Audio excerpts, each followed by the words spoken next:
रखत्या रानातून थोडं पुढं जाऊ गड्या, पाऊल थकलं नाही गड्या, पाऊल थकलं नाही. सुकलेल्या भाकरीला पानसंग खाऊ गड्या, पाऊल थकलं नाही गड्या, पाऊल थकलं नाही.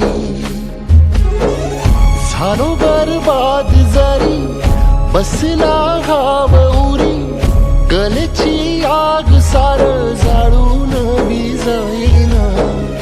अडला घास असा काळा वनवास असा, पण ह्यो ध्यास अजून बी माग राहीना. फिरला त्यो वासा घर फिरलं नाही गड्या, पाऊल थकलं नाही गड्या, पाऊल थकलं नाही. रखत्या रानातून थोडं पुढं जाऊ गड्या,